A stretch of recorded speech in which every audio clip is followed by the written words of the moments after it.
Саламатсыздар ма, құрметті оқушылар. Бүгін біз алгебра 7-ші сынып 692-ші есепті шығарамыз. Бұл жерде амалды орындау қажет. Бұл амалды орындау үшін бірінші екі жақшаны жеке-жеке қосып, немесе азайту қажет. Бірінші жақшаны қосайық, яғни мынаны қосатын болсақ, бізде ортақ бөлім а плюс 1 болады. Мұнда а плюс 1 түседі, мұнда 1 түседі, бөлшектің бөлімінде 1 бар деп есептейміз. Сонда бірінші жақшада бөлшектің бөлімінде а плюс 1 қалады. Мына жерде а-ны бірге өтсек а болады. Мына жерде плюс болғандықтан плюс а болады, плюс 1 болады. Яғни өзіне көбейтсек өзі жазылады. Бөлу, мына жерде ортақ бөлім, яғни 1 деп есептейміз. Сонда екі бөлшектің ортақ бөлімі 1 минус а квадрат болады. Мұнда 1 минус а квадрат түседі, мұнда 1 түседі. Сонда өз-өзіне көбейтсек 1 минус а квадрат болады. Енді мына жер минус болғандықтан минус 3а квадрат болады. Тең. Енді осы жерде мына екеуі қосылып бізде 2а плюс 1 болады. Бөлшектің бөлімінде а плюс 1 болады. Бірден көбейтуге айналдырамыз, бөледі, сол бөлшектің бөлімдегі алымына кетіп қалады. Енді мына а плюс 1 болғандықтан мына жерден минус шығарып жіберсек, а квадрат минус 1 болады. Бөлу, мына жерден бізде 1 минус 4, мына екеуі қосылып 4а квадрат болады. Сонда 1 минус 4а квадрат болады. Бұл жерден де екеуінен минус шығарып жіберсек, онда мынау минус болады, мынау плюс болады. Яғни 4а квадрат минус 1 болады. Тең, мына минус пен мына минус не істейді? Мына минус пен мына минус плюс болып кетеді де, қайтадан өзі жазыла береді. 2а плюс 1 бөлінген а плюс 1 көбейту. Енді екеуі плюс болып кетеді. Мына а квадрат минус 1, а плюс 1, а минус 1 деп жіктеледі. 4а квадрат минус 1 екі жақшаға 2а плюс 1, 2а минус 1 деп жіктеледі. Ал мына минустар бір-біріне бөлініп плюс болып кетеді. Енді осы жерден мына мен мынау қысқарады, мына мен мынау қысқарады. Сонда бөлшектің алымында а минус 1 қалады, бөлшектің бөлімінде 2а минус 1 болады. Сонда есептің жауабы міне осылай болады екен. Бірінші есептің жауабы. Енді екінші есепті шығарамыз. Екінші есепте 2m плюс 1 бөлінген 2m минус 1 минус 2m минус 1 бөлінген 2m плюс 1 бөлу 4m 10m минус 5 тең. Енді осы жерден 2m минус 1 мен 2m плюс 1 ортақ бөлімге беріледі. Сонда мына жерде 2m плюс 1 түседі, мына жерге 2m минус 1 түседі.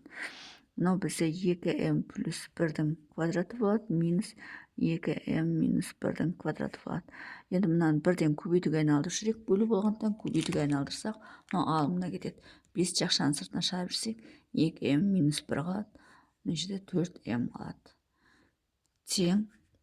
Енді мынау а квадрат минус б квадрат болғандықтан екі жақшаны істеуге болады. Екі жақшаға жіктеуге болады. Яғни 2m плюс 1 плюс 2m минус 1 деп 2m плюс 1, яғни мынау а, мынау б болып тұр. Минус болса, минус 2m, мынау плюс 1 болып кетеді. Мынау а, мынау б болып тұр. Бөлу 2m минус 1, 2m плюс 1 көбейту. Мына жақта 5, 2m минус 1 бөлінген 4m. Енді осы жерден бірден мына мен мынаны қысқартып бере салсақ болады. Сонда бізде мына жерден алымына не қалады? Минус 1 мен плюс 1 жойылады. Мына екеуі қосылып 4m болады. Көбейту. Минус 2 мен плюс 2 жойылып, мына екеуі қосылып 2 болады. Бөлу 2m плюс 1 қалады. Көбейту. Мына жерде 5 қалады. Мына жерде бөлшектің бөлімінде 4m қалады. Тең. 4m мен 4m қысқарады. Сонда мына екеуі көбейтіліп 10 болады. Мына жерде 2m плюс 1-дің өзі қалады. Сонда екінші есептің жауабы міне осылай болады екен. Енді үшінші есепті шығарамыз. Үшінші есепті шығарамыз. Бұл жерде а бөлінген x минус а бөлінген x плюс а көбейту x квадрат плюс 2ax плюс а квадрат бөлінген 2а квадрат тең.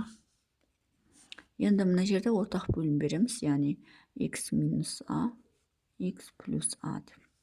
Сонда мына жерге x плюс а түседі, мына жерге x минус а түседі. Көбейтетін болсақ ax болады, көбейтетін болсақ плюс а квадрат болады. Мына екеуін көбейтетін болсақ минус ax болады, мына екеуін көбейтсек минус пен минус плюс болады, плюс а квадрат болады. Көбейту мынау бізде x плюс а-ның квадратын береді, яғни а плюс б-ның квадратын береді. Мына 2а квадрат сол күйінше қалады. Тең, енді мына жерде мынаның квадратымен мына жерде мынау жойылады.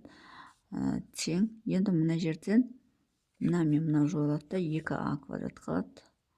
Бөлшектің бөлімінде x минус а қалады. Көбейту мына жақтан x плюс а қалады, мына жақтан 2а квадрат қалады. Сонда бізде мына 2а квадрат пен мынау қысқарады. Бөлшектің алымында x плюс а қалады, бөлшектің бөлімінде x минус а қалады. Сонда бізде үшінші есепте міне осындай болады жауап. Енді төртінші есепті шығарамыз. Төртіншісі x квадрат бөлінген y квадрат плюс y бөлінген x бөлінген x бөлінген y квадрат минус 1 бөлінген y плюс 1 бөлінген x тең. Мына жерден ортақ бөлім x y квадрат болады. Мұнда x түседі, мұнда y квадрат түседі.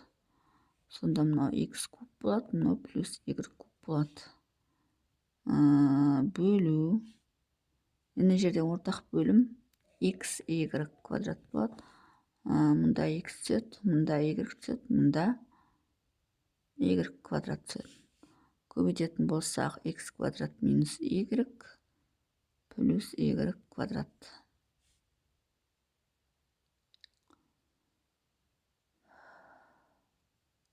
X y квадрат деп алсақ, ортақ бөлім мұнда x түседі, мұнда x бар ғой, мұнда іште x бар. Өткен мұнда x бар ғой, y-ның іште y квадрат түседі. Тең. Енді мынаны а куб плюс б кубты неге формула ашық дейтін болсақ, x плюс y, x квадрат минус y плюс y квадрат. X y квадрат болады. Енді мынаны көбейтуге айналдырамыз. Сол кезде мына бөлімі алымына кетіп қалады, яғни x y квадрат болып, алымы сол күйінше жазылады. X квадрат минус x y плюс y квадрат. Сонда мына мен мынау қысқарады, мына мен мынау қысқарады. Сонда бізде x плюс y-тің өзі ғана қалады екен. Яғни x плюс y-тің өзі ғана. Бұл бізде төртінші есептің жауабы. Сонымен есептің шығар жолы осындай. Егер есептің шығар жолы түсінікті болса, лайк басып, комментарий жазып, каналыма тіркеліп кетсеңіздер болады.